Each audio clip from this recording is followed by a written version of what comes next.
결론부터 빠르게 말씀드리겠습니다. 우리의 노후는 생각만큼 불안하지 않습니다. 노후를 지나치게 걱정할 필요가 없어요. 하지만 요즘 미디어와 SNS에서는 매일같이 노후가 불안하다고 이야기하죠. 이런 정보들을 자주 접하다 보면 당연히 마음이 무거워질 수밖에 없습니다. 안녕하세요. 노년대책위원회 노박사입니다. 특히 우리나라 노인 빈곤율이 OECD에서 1위라는 이야기를 자주 듣습니다. 하지만 이건 전 세계가 아닌 잘 사는 30여 개국을 기준으로 한 통계입니다. 즉, 전 세계적으로 가장 가난한 게 아니라 잘 사는 나라들 중에서 비교적 빈곤율이 높다는 이야기예요. 이렇다 보니 우리는 스스로를 너무 힘들고 불행하다고 여기는 경향이 있습니다. 그리고 현재 높은 노인 빈곤율은 주로 국민연금 혜택을 받지 못한 70대, 80대 분들이 차지합니다. 향후 10년 정도 지나면 지금의 50대와 60대가 연금을 받게 되고 빈곤율도 자연스럽게 낮아질 겁니다. 우리나라는 역대 가장 잘 사는 시대를 맞이하고 있어요. 그럼에도 불구하고 우리는 여전히 과거의 어려움 속에서 살아가는 것처럼 느낍니다. 왜 행복을 느끼지 못할까요?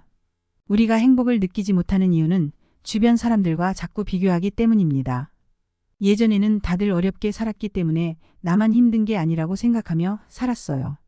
하지만 지금은 나보다 잘 사는 사람을 보면서 자꾸만 불행하게 느낍니다. 잘 사는 사람들과 비교하면 아무리 많이 가져도 늘 부족하게 느껴질 수밖에 없죠. 행복은 남과 비교해서 찾는 것이 아니라 내 상황을 인정하고 감사하는 데서 오는 것입니다. 또한 할아버지 할머니 세대에는 연금도 없었습니다. 그저 자식들이 부모를 부양하며 살았던 시절이었죠. 하지만 지금은 국민연금과 여러 복지 제도가 많이 개선되어 가고 있습니다.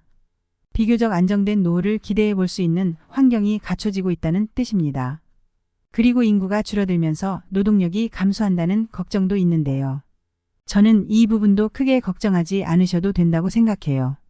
AI와 로봇 기술이 발전하면서 일자리 구조가 바뀔 것입니다. 또한 우리나라 경제는 내수보다는 수출에 더 의존하고 있기 때문에 세계 시장에서 경쟁력을 유지할 가능성이 큽니다. 한국보건사회연구원의 자료에 따르면 최근 65세 이상 노인들의 건강 상태와 경제 상태가 크게 향상되었다고 해요. 삶의 만족도가 점점 높아지고 있다는 뜻이죠. 다만 아쉬운 점은 가족과의 관계에서는 큰 변화가 없다는 점입니다. 가족과의 관계가 노후의 중요한 행복 요인인 만큼 경제적 걱정에만 매몰되지 마세요. 배우자나 자녀와의 시간을 조금 더 소중하게 여겨보시는 것이 어떨까요? 우리는 과거 전쟁의 폐허에서 일어나 선진국으로 성장한 민족입니다. 현재를 부정적으로 보지 말고 긍정적인 변화를 믿고 지내셨으면 좋겠어요. 우리 노년의 삶은 앞으로도 조금씩 더 나아질 것입니다. 오늘 이야기가 여러분의 불안한 마음을 덜어드리는데 조금이나마 도움이 되었기를 바랍니다.